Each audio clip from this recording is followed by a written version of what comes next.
ఈరోజు రామ్నగర్ వెళ్ళాం. రామ్నగర్ వెళ్ళి ఈ చూపిబెట్ట ఫిష్ తెచ్చా, ఎండ్రికాయలు, ఇంకా ఏమంటుంది ఫ్రాన్స్ ఫ్రాన్స్ ఫ్రాన్స్ అవి దాంట్లో ఏమైనాయి తెలుసా, దీంట్లో ఇవి ఉంటాయి కదా, ఇవి తీయాలంటే స్పూన్ ఇట్లా పెట్టి ఫోక్ స్పూన్ పెట్టి ఇట్లా అని తీస్తే వచ్చేస్తాయి ఇవి ఈజీగా. చూడండి చూపిస్తా.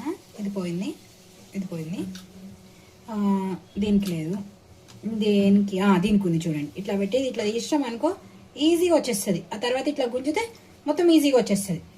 ఆ తర్వాత ఇక క్లీన్ చేసుకోవడమే. అంటే వాళ్ళు నార్మల్గా అవన్నీ తీసిస్తారు కదా, అట్లా కాకుండా మొత్తం ఇక దీంట్లో కూడా ఉంటుంది కాబట్టి మనం ఇట్లా తీసి ఇట్లా గుంజితే మొత్తం వచ్చేస్తుంది. దీని నుంచి ఒక్కొక్క దాంట్లో ఉంది, ఒక్కొక్క దాంట్లో లేదు, కానీ నేను అన్ని క్లీన్ చేసుకుంటున్నా ఎందుకైనా మంచిదని. ఇగో దీంట్లో వస్తుంది.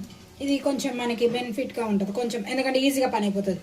ఊరికే ఇట్లా తీయడానికి. ఇగో ఇది ఈజీగా వచ్చేస్తుంది. ఈ నార మనకి ఇది దీంట్లో డస్ట్ ఉంటుంది కదా, క్లీన్ అయిపోతుంది అంతే. మళ్ళీ పెట్టాలా, మళ్ళీ చూపించాలా అవే మళ్ళీ.